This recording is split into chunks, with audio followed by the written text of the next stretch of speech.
Shin Tae-yong resmi dipecat. Inilah 3 calon penggantinya. Nomor 1, ex AC Milan. Pelatih asal Korea Selatan, Shin Tae-yong, resmi berpisah dengan timnas Indonesia setelah 5 tahun bersama. Kabar mengejutkan itu disampaikan oleh Ketua Umum PSSI, Erick Thohir, dalam konferensi pers, Senin, 6 Januari 2025.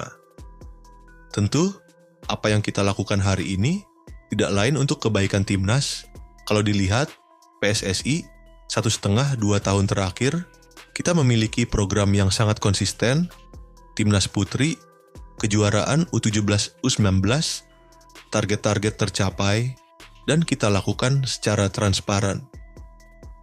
Kita ucapkan terima kasih atas kinerja Coach Shin Tae-yong selama ini, tetapi dengan dinamika-dinamika saat ini perlu ada perhatian khusus. Kita melihat perlu adanya pimpinan terkait strategi yang diterima pemain, komunikasi baik, dan implementasi program. Pak Sumarji sudah ketemu dengan Shin Tae-yong, dan surat menyuratnya nanti tinggal diselesaikan. Ujar Erick Thohir pada Senin, 6 Januari 2025. PSSI dikabarkan bakal mengumumkan pelatih anyar timnas Indonesia pada 12 Januari 2025 mendatang. Kabarnya, pengganti Shin Tae-yong adalah pelatih asal Belanda. Menyusul hal itu, nama Patrick Kluivert langsung mencuat sebagai calon pelatih timnas Indonesia. Namun, selain Patrick Kluivert, sebenarnya ada 3 pelatih keturunan yang bisa dipertimbangkan oleh PSSI. Berikut 3 calon pengganti Shin Tae-yong. 1. Nigel de Jong. Nigel de Jong merupakan mantan pemain sepak bola yang berasal dari Belanda. Diketahui, sosok Nigel de Jong memiliki darah keturunan Sulawesi Utara. Selama berkarir sebagai pemain sepak bola, Nigel de Jong sempat memperkuat sejumlah klub ternama seperti Ajax Amsterdam, Hamburg SV, Manchester City, LA Galaxy, hingga AC Milan. Sebagai pemain sepak bola, Nigel de Jong berhasil menorehkan prestasi yang mengesankan. Tercatat, ia berhasil mengantarkan Ajax Amsterdam meraih gelar juara Eredivisie. Tak hanya itu, Nigel de Jong juga mendapatkan predikat pemain terbaik Ajax pada musim 2004 hingga 2005. Sementara saat berseragam Manchester City, Nigel de Jong berhasil membawa klub tersebut meraih juara English FA Cup Winner 2011, English Cup Winner 2012-2013, dan English Champion 2011-2012.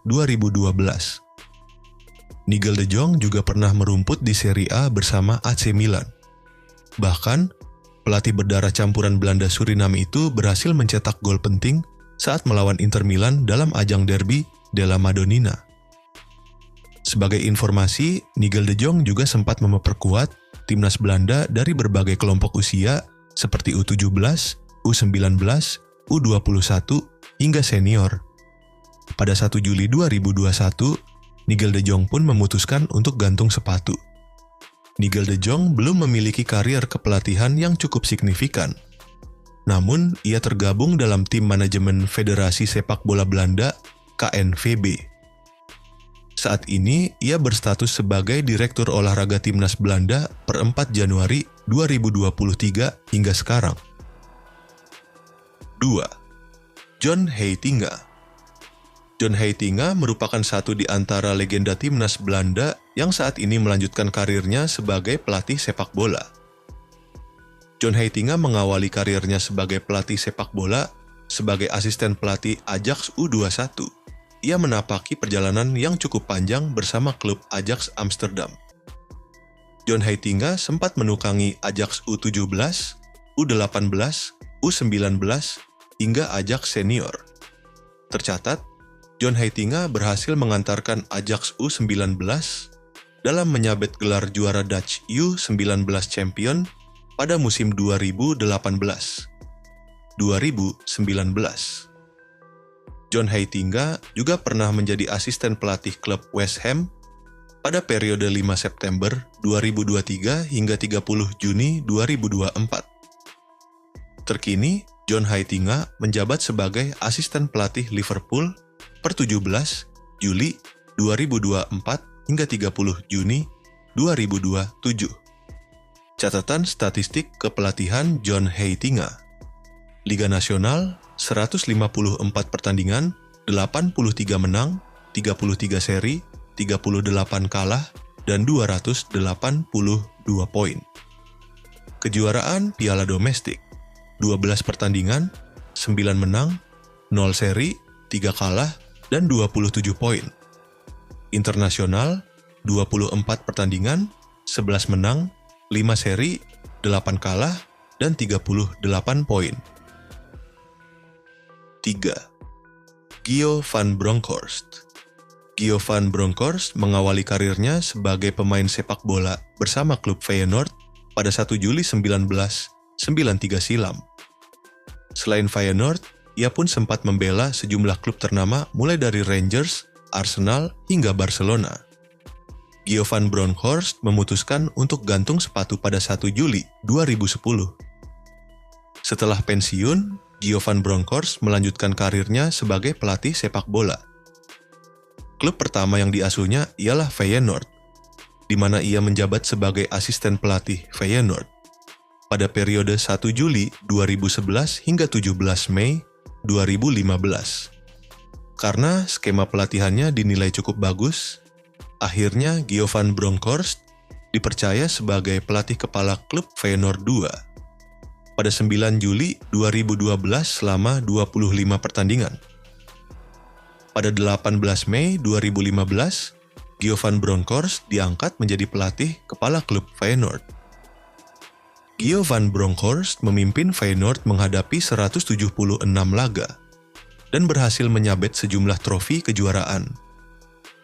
Trofi tersebut meliputi 2 kali Dutch Cup winner 2015, 2016, dan 2017, 2018, 1 kali Dutch Champion 2016, 2017, dan 2 kali Dutch Super Cup winner 2017, 2018, dan 2018, 2019. Setelah 4 tahun menempa Feyenoord, Gio van Bronckhorst pun kemudian ditunjuk menjadi pelatih kepala klub GZR-NF. Namun, Gio van Bronckhorst tak bertahan lama. Lepas dari GZR-NF, Gio van Bronckhorst kemudian digandeng menjadi pelatih kepala klub asal Spanyol, yakni Rangers pada 18 November 2021. Ia bersama klub Rangers hingga 21 November 2022. Dari 68 pertandingan yang dilakoni, Gio van Bronckhorst berhasil mengantarkan klub Rangers meraih gelar juara Scottish Cup Winner 2021, 2022. Pada 1 Juli 2024, Gio van Bronckhorst ditunjuk menjadi pelatih kepala klub asal Turki, Besiktas. Gio van Bronckhorst berhasil membawa Besiktas menyabet gelar juara di ajang Turkish Super Cup pada musim 2024 sampai 2025. Namun, kejayaan tersebut tak berlangsung lama. Performa Besiktas malah kian menurun hingga terlempar pada posisi ke-6 pada tabel klasemen Liga Turki 2024-2025. Bahkan, Besiktas juga harus menelan 2 kekalahan beruntun saat menghadapi Göztepe dan Maccabi Tel Aviv. Merujuk pada hal tersebut, Besiktas memutuskan untuk melepas sosok Gio van Bronckhorst pada 30 November 2024. Kini, Gio van Bronckhorst berstatus tanpa klub alias menganggur